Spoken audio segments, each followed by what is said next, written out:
Salut tout le monde. On se retrouve aujourd'hui pour le résumé de Yellowstone saison 4.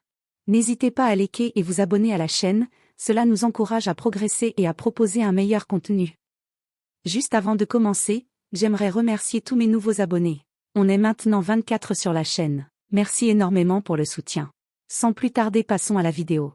Après avoir été abattu, Jon lutte pour sa vie, mais parvient à écrire la description de la voiture attaquante dans le sable avec son propre sang. Lorsque Rip le retrouve, il appelle Casey qui vient de tuer ses propres agresseurs et lui donne les détails de la camionnette.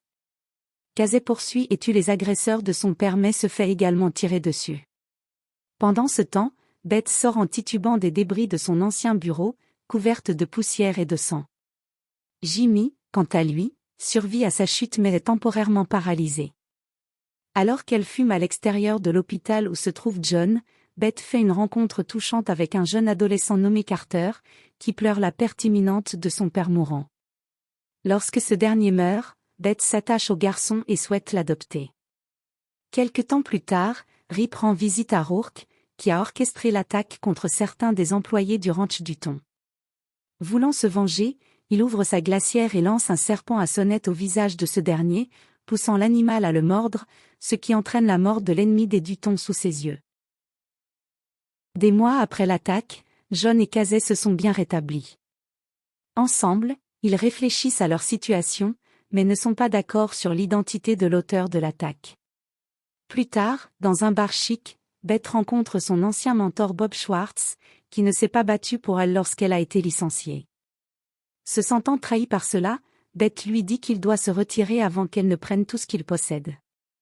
Pendant ce temps, Caroline Warner, la présidente de Market Equity, rencontre Thomas Rainwater sur un site de fouilles pour leur nouvel aéroport, où des ossements et des reliques sont trouvés, ce qui empêche la construction de leur nouvel investissement.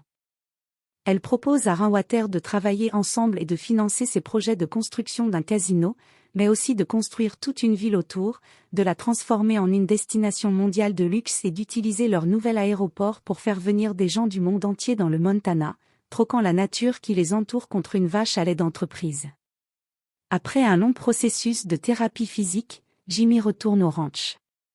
Jon lui dit que Jimmy n'a pas tenu sa promesse, en faisant à nouveau du rodéo. Il l'envoie donc au Four Six, un ranch de cow-boys au Texas, pour découvrir une fois pour toutes s'il y a un cow-boy en lui ou pas. Carter est ensuite amené au ranch par le shérif Haskell, après avoir été pris en train d'essayer de voler un magasin avec un tournevis, et avoir donné Beth comme tutrice. Beth décide de le prendre en charge, même si Rip est contre cette idée.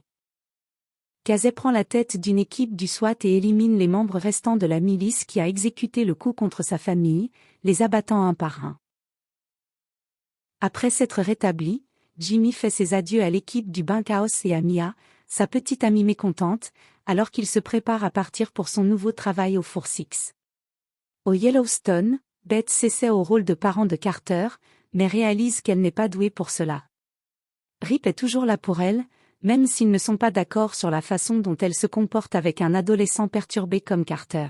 Les choses ne vont pas bien non plus entre Casey et Monica, après les retombées des attaques. Cartat, leur fils, est encore traumatisé d'avoir tué l'homme qui a attaqué Monica lors de leur journée fatidique.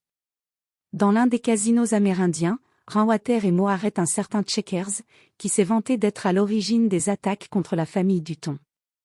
Après lui avoir soutiré qu'un prisonnier du nom de Terrell Riggin lui en avait donné l'ordre, Rainwater le remet à Jon, avec les informations recueillies. N'ayant plus besoin de lui, Jon décide d'affronter Checkers en duel, et le tue sur le champ.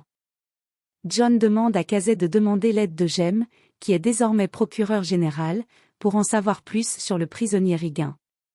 Pendant ce temps, Jem s'est finalement installé dans son nouveau ranch avec son père biologique Garrett Randall, qui a été libéré récemment d'une peine de 30 ans de prison. Lors d'une réunion avec Market Equity, Beth se heurte à Caroline Warner qui lui propose deux options, soit elles se battent entre elles, soit Beth peut venir travailler pour elle et construire des villes touristiques dans chaque vallée du Montana. En échange, Beth veut une participation majoritaire dans Schwartz et Meyer, de sorte qu'elle puisse licencier Bob Schwartz et que ses petits-enfants vivent de l'aide sociale. Au dortoir de Dutton, la tension monte entre Lloyd et Walker parce que ce dernier a volé la fille de Lloyd, Laramie. À son bureau, Jem se voit remettre un dossier avec l'histoire des compagnons de cellule de Regan et est choqué lorsqu'il voit le nom de son père biologique, Garrett Randall, sur la liste. Après un examen de conscience approfondi, Beth accepte finalement l'offre de Caroline Warner et commence à travailler pour Market Equity. Ne perdant pas une minute, elle va voir Bob et le vire de sa propre entreprise. En raison de la peur de Tat, Casey a passé du temps avec Monica et Tat dans la maison du père de Monica sur la réserve, donnant au garçon le temps et l'espace pour guérir complètement de son traumatisme. Dans son bureau d'élevage, Casey est confronté à des activistes environnementaux, menés par Summer Higgins. Après l'arrestation des activistes, John arrive et parle avec Summer, mais ils ne parviennent pas à se convaincre mutuellement de leur point de vue. Cependant, John finit par la tirer d'affaire et la ramène même au ranch. Pendant ce temps, Lloyd est déterminé à donner une leçon à Walker, mais au lieu de cela, il se retrouve dans les petits papiers de Rip. Ce dernier le punit en lui retirant son culte et le force à monter une jument sous les yeux de tous. Pour savoir si son père est vraiment derrière les attaques, Jem rend visite à Regan qui confirme l'implication de son père. En arrivant à la maison, son père lui montre son ex-petite amie Christina ainsi que son petit garçon, ce qui augmente encore son dilemme pour décider qui est sa vraie famille. Les Dutton ne relâchent pas leur quête pour protéger leur ranch à tout, mais chacun d'entre eux envisage maintenant de poursuivre son bonheur en premier. John se surprend à flirter avec Summer lorsqu'il l'invitait à venir au ranch et qu'elle y passe la nuit, mais cela ne réjouit pas Beth. John réalise rapidement à quel point ces deux femmes se détestent, tandis que Beth contemple sa vie amoureuse avec Rip et s'installe officiellement avec lui. Jen décide alors de confronter son père au sujet des attaques contre les Dutton. Mais son père parvient à le convaincre qu'il est sa seule vraie famille et non les Dutton. Pendant ce temps, dans le dortoir, Lloyd perd le contrôle et poignarde Walker. Après avoir soigné Walker, John demande à Rip de renvoyer les filles du ranch et d'organiser un combat. Le lendemain, Lloyd et Walker entrent dans l'arène et se battent pendant de longues minutes. Rip entre alors dans l'arène et tabasse Lloyd, lui cassant même les doigts.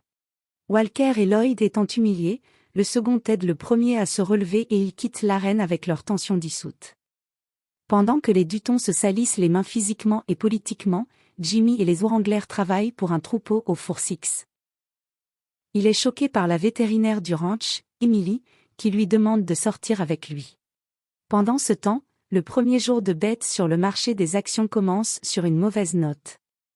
Elle fume dans son bureau, achète son assistant et apprend que la société d'investissement pour laquelle elle travaille maintenant ne prévoit pas seulement de construire un aéroport sur et près des terres de son père, mais de construire une ville touristique entière. Beth fait le point sur sa découverte et trouve un allié improbable en la personne de Summer Higgins. Chez lui, Garrett prépare la candidature de Jem au poste de gouverneur aux côtés de Christina.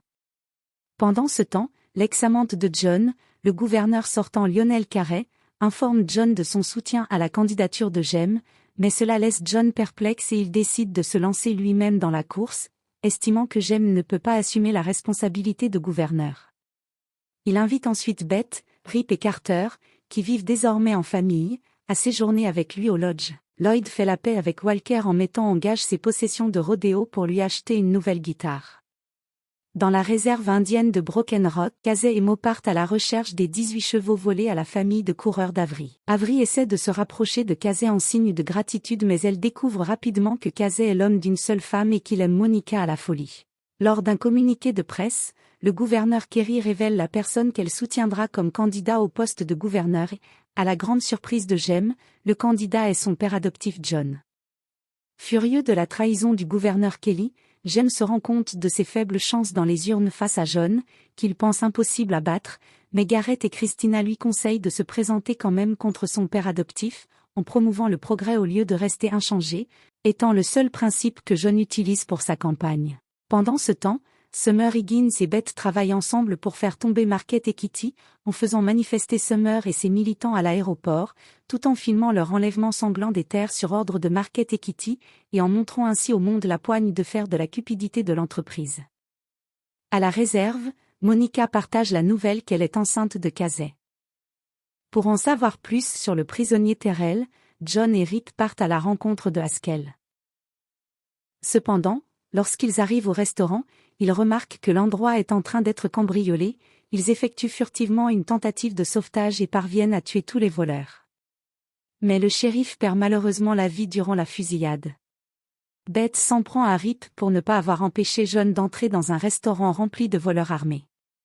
John va rencontrer le shérif intérimaire Bill Ramsey et se rend compte qu'il n'est pas du genre à se laisser faire, contrairement à son prédécesseur.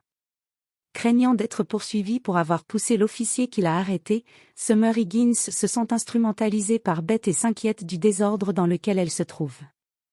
En compagnie de Rainwater et Mo, Casey essaie toujours de comprendre la signification du rituel du loup suggéré par Rainwater.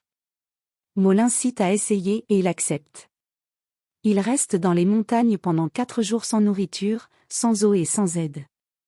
Sur le chemin de Summer, John croise Garrett dans un restaurant en ville et le menace indirectement. Au Four Six, Jimmy et Emily conviennent qu'ils sont faits l'un pour l'autre. Jimmy tombe ensuite sur Travis au concours hippique et ce dernier l'informe qu'il doit le ramener au ranch des Dutton. Jimmy ne peut pas revenir sur sa parole envers John et accepte. De retour au pavillon, John et Beth ont une altercation à propos du pétrin dans lequel elle a mis Summer, lui disant qu'il est déçu par elle, ce qui fait que Beth se sent peu appréciée et a le cœur brisé. Jimmy revient finalement au ranch Dutton en compagnie d'Emily, annonçant à tous que celle-ci est sa fiancée. Cela met Mia en colère, aux grandes dames de Jimmy, une bagarre s'ensuit entre les deux femmes rivales. Dans les montagnes, la quête de vision de Casey l'amène à avoir des hallucinations, ce qui l'effraie au plus haut point. Il revient chez Monica changée et lui révèle qu'il a vu leur fin. Pendant ce temps, Beth fait amende honorable auprès de John après avoir écouté les conseils opportuns de Rip. Faisant pression en faveur de Summer, John rencontre le juge Mitchell Davis, mais ce dernier le condamne tout de même à 37 ans de prison pour diverses accusations. John parvient à lui faire suspendre les charges criminelles qui pèsent contre elle, ce qui lui vaut une peine de 8 mois seulement. Beth kidnappe un prêtre, et le force à organiser un mariage improvisé entre Rip et elle-même, avec John et Lloyd comme seuls témoins. Elle confronte ensuite Jem et lui lance un ultimatum, tuer Garrett ou mourir. Jem décide de tuer son père biologique pour sauver sa peau. En se débarrassant du corps de son père, Beth prend une photo compromettante de Jem, lui disant qu'il lui appartient. J'espère que vous avez aimé la vidéo. Soutenez-moi en cliquant sur le bouton j'aime et en vous abonnant à la chaîne. À bientôt.